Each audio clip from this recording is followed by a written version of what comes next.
Speaking with Tim Means, who I assume is in lovely New Mexico. Thanks so much for doing this, Tim. Yeah, thanks for having me, Kelsey. How you been, man? I'm doing not bad, and I think the jump off point for you is, and I think people are probably asking. I've seen it a little bit on your Twitter feed. Do you have any sense of when you might be returning to the octagon? Yeah, Shelby text Coach Tom and said that he's looking for something in July. So right now, I've just been getting ready and waiting for an opponent. Yeah.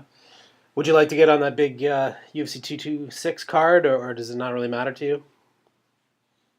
I like to stay closer to home. My last two fights have been pretty far away, so fingers crossed on something close. But if not, still get a payday, so that works for me. Mm-hmm. Well, let's talk about the controversial loss that you were handed last time out, and I guess the first question I have for you, you immediately you made it very clear that you're unhappy with the decision, and a lot of people agreed with you. Most sites had you winning that fight, but in terms of getting paid and getting your win money, did you think that was going to happen? And were obviously were happy to get it, but were you surprised at all? Dana hit me up that night and said that there was no way I'd lost that fight. He told me to keep an eye out for my bonus check. I thought it would be what you normally get when you lose $4 or $5 grand or whatever. But I opened up that. I got an email in the mail for the wire transfer, and I was like, dang, they're sending me my entire win bonus. So it was a good feeling. I took the fight last minute, but I thought it was a fight that I easily won. I thought the first round, Coach Tom thought I won the first round. I thought it was kind of close, but after I rewatched the fight, the significant strikes I had him landed in that first round were actually headbutts. So those weren't even punches landed or kicks landed by him. So I didn't feel I lost. I thought at the time I'd won 29-28. Tony Weeks is just a terrible judge, man. I've had nothing but bad experiences with that guy since day one. So, or in every single one of my fights. So, I was happy that the UFC or Dana and Sean Shelby, those guys sent me a win bonus and just showed me that they're looking after my best interest. I took those fights on short notice. Even the one in November against Belal, I thought I won that fight as well. Mm-hmm. He took care of me in that fight as well, treated me like I won. So all I can do is just show up in shape and just do my best to win these fights. And I can't stress on them on what judges are watching or whatever. Their judges are absolutely terrible in all cases. So at that point, Coach Tom was more mad about the outcome than I was. I was just a little disappointed that I traveled that far, went enemy territory. Expected to get my hand raised, but at the same time, my company took very good care of me, so I can't complain on that. Yeah, and as a refresher, we're talking about the Sergio Moraes fight in February, which went down in Brazil. How much do you think, and he's Brazilian himself, how much do you think that played into any of the scoring that went down? It's very loud in that crowd, very, very loud in that stadium. The Brazil fans are on a different level with the way they care, the chant, you're going to die. And, afterwards, as I was walking out, or even at weigh-ins, I was one of the very few fighters that didn't get booed there. Very small amounts of boos. I fought there a few times. I got a lot of respect from the fans there. But as I was leaving the venue, there was fans running up to me, all angles, telling me that I'd won that fight. Don't worry, Americano. They're all telling me. So, I might have lost the fight, but in the long run, or bigger picture, I still won. I gained a lot of notoriety from the fans there. Got a lot of respect from the fans. A lot of people in general had my back on that fight. So I might have lost on paper, but I won the war in that fight. So you don't want to see L's on your record or whatever. But long story short, man, I won in losing there. So it is what it is. Mm-hmm. Yeah, and you mentioned the fight with Belal, which was also a split decision. In your mind, when you look back at and contrast those two fights, do you feel like the Belal fight was closer, and that the split decision one wasn't as controversial in that respect? Yeah, I felt the Belal fight was close. I took that fight on 3 weeks' notice as well. I just think it speaks for these guys that are getting full training camps and they can't even take me out on 3 weeks' notice. But long story there is I'm already in shape. I'm in the gym all the time. I'm already cutting. I'm already hydrating. I'm already My nutrition's on, so I'm showing up in shape in those fights. So guys are like, "Oh, you took it on 3 weeks' notice." It is what it is. I'm here to get paid when I fight, and it could be absolutely anywhere. So I seen Belal. He's calling out a whole bunch of people. I don't understand how he thinks we have unfinished business or whatever, but he hasn't brought my name up in anything. Sergio Moraes, they had to literally carry him onto a bus after our encounter. Glasses, you know, he was showing respect after the fight or whatever, but you could see in his face he thought he won. Belal had said that he knew he had won the fight when we were hearing the scorecards or whatever, but neither one of us knew who won. It was a close fight. It could either gone either way that night, but I won the Sergio Moraes fight. I just didn't get my hand raised, but I won everywhere else, so that's cool. Yeah. You know, what would you say to someone who posits this to you? Like, well, look, yeah, you took those fights on short notice. You outstruck Moraes. You lost in Brazil in his home country. But at the end of the day, we're talking about back-to-back decisions. So what do you need to do moving forward? Do you still take the same approach, or is there anything that you like look back at, say, the Moraes fight and say, like, well, look, I should have done this differently. I should have done that differently? You know, I could have pushed the pace on the ground a little bit more, you know, with his credentials and where he come from, with his grappling background. When we hit the mat, he couldn't do anything with me. He had done an interview saying that I like to be submitted. That dude's a world-class grappler, and when that fight hit the mat, he was having a hard time doing anything. So if I go back to that fight, I'd probably push the pace a little bit more with ground and pound and transitioning, but you know, why make those mistakes in a fight? I didn't train for that stuff in the gym, so now we've been working a lot on those things. We brought in some high-level black belts for that Sergio Moraes fight. Those guys couldn't do anything with me on the ground, so I think I'm getting better each time out. I just got to add in a little bit more offensive wrestling, which I've been trying to do that stuff, but it's easier said than done. I am finding it in practice, so it's only a matter of time before I'm able to use it in a fight, you know? Yeah. So in terms of, you know, an opponent, you mentioned you're looking at July, you'd like to fight close to home. Are you hoping to get like someone top 15? Do you think that's could happen in light of the fact that you did these favors for the UFC, taking these fights on short notice? I mean, I think bottom line, even in losses, I proved that I show up to fight. You know, so I can't, right now sitting here, I do have 2 losses. In my head, I feel like I've won my last 2 fights, but I'm not in a position to where I have any rights to call out anybody or anything like that. But I think the UFC knows my fight style. They know what to match me up with. They know what fights will be fun to do. So I'm just going to leave it up to them. Coach Tom's been back and forth with Sean Shelby now. Man, I show up to fight, win or lose. So, you know, they know they're going to get that out of me. I want to get your thoughts on what's going down in the welterweight division in terms of the interim title. Interim titles being put up. Colby Covington taking on Rafael dos Anjos. The decision to put up an interim belt has really been met with mixed reviews, it seems like. You've been around the game for a long time. What's your take on that? I mean, Tyron, if you look back, fought last July. By all accounts, he's going to be ready to fight probably, but he could fight the end of the summer. So what's your take on the UFC's decision to put up an interim belt? I think they're needed at times, especially when champions are out for long periods of time. In this case, I don't feel that's the case with Woodley. I think he took care of some injuries he had or whatever, but I don't think he's been out for 8 months or something. It hasn't been very long, so yeah.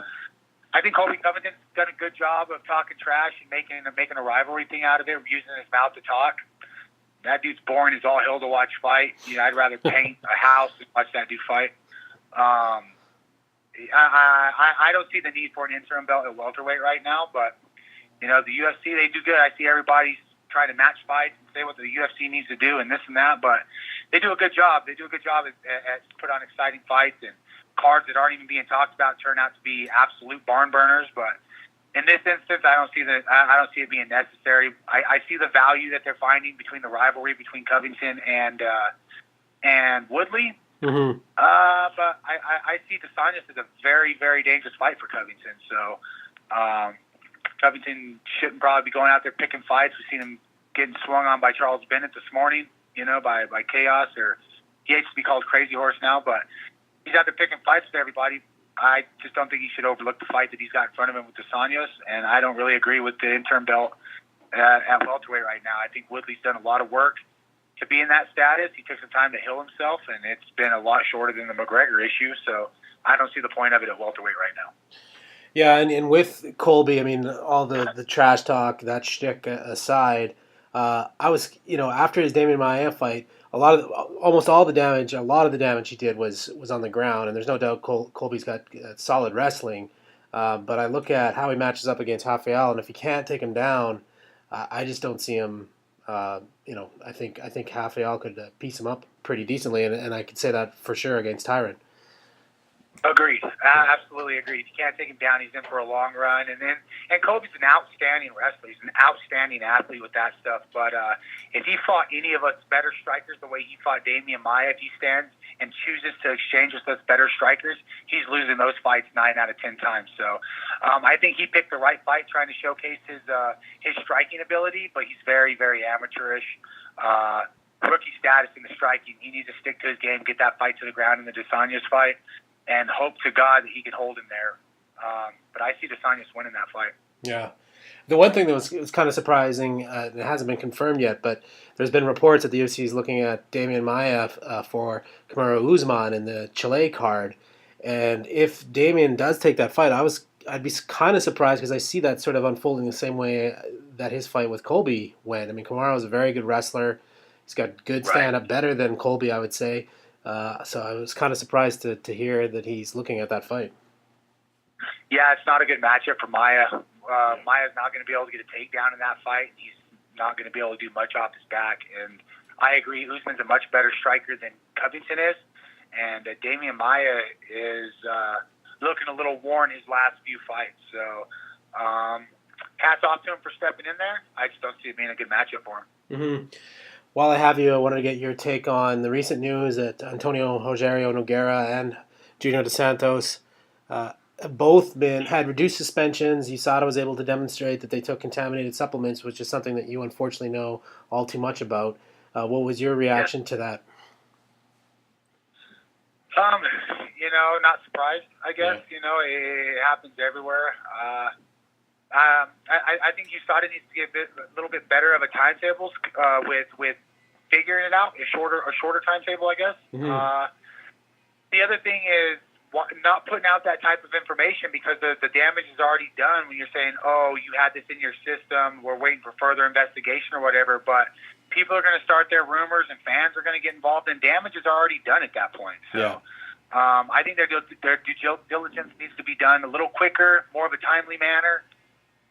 I think USADA's doing a great job of cleaning stuff up or whatever, but they have some gray areas on their own side that definitely, when you're seeing these numbers in people's, like in my instance, Ostrom, the amount I had in my system didn't benefit me at all athletically. Yeah. And they were able to tell with the amount of numbers I had in my system that I had digested it somewhere. So these guys are smart guys with USADA. When they're seeing those types of things, I think they need to put their foot on the pedal a little bit more, get that stuff cleared out, and really focus on the ones that are cheating with, 4 times the legal testosterone limit in their body, things like that.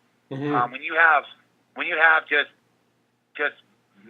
very small, minor amounts, micro doses in your system, and you're able to tell that, they ingested it accidentally somewhere, they just need to pick up the pace on that stuff and not put these articles out to let this you're innocent until proven guilty crap is lie. You're guilty until you prove your innocence there, and it really should be that way. So I'm happy those guys, they were able to find it out for themselves and get it figured out what they took and get it out of their system or get it away from them.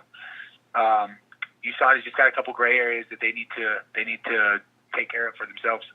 Yeah, and you touched on my next question, because when you had your exoneration, you were, I guess, one of the first that to be exonerated and to be able to prove that, like, look, these supplements are contaminated. And I remember you took some heat at the time, even though you were saying right from the get-go, like, look at me, like I don't take performance-enhancing drugs. You still took heat from people.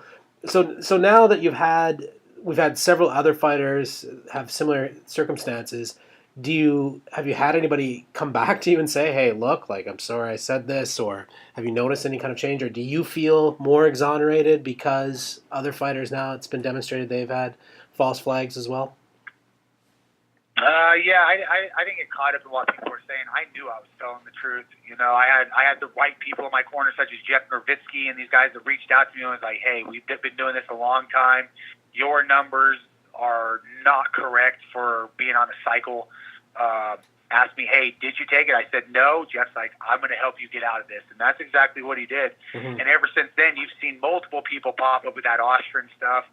And it is what it is. The supplement companies have to be held accountable. You know, I go into my jury trial looking like December, early January for my lawsuit with the supplement company I'm going to war with. So right now, the FDA and these people keep sweeping this stuff under the rug, and you know, as long as they pay their memberships or whatever the case is, they can shut down shop, open up underneath a new LLC.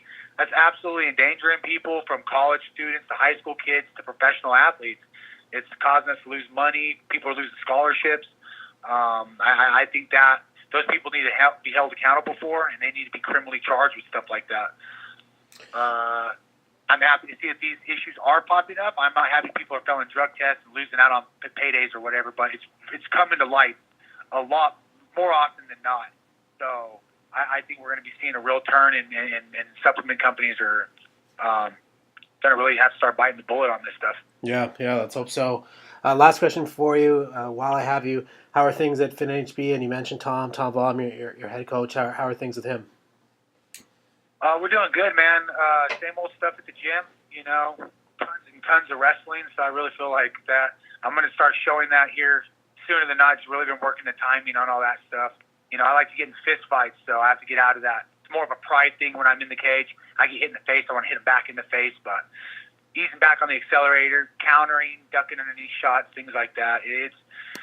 We're working. I'm going to get to show all my skill sets here very soon. Right now, we got my wife, Brenda Gonzalez, getting ready for looks like a fight's coming up there, and talking about some stuff with her with Legacy right now. We got Nico Montano, who's got a very tough fight coming up in the future. They're talking about that fight here. Right now, getting her healed up. She's just got her surgery with some tonsils and stuff like that. So, got a lot of guys on the chopping block, man. Doing work. You know, I'm still with the same team, same coaches, and we're still enjoying life. So. Awesome. Good to hear. Well, Tim, best of luck getting that fight booked close to Albuquerque where you're at, and we look forward to talking to you another time. Right on, Kelsey. Thank you.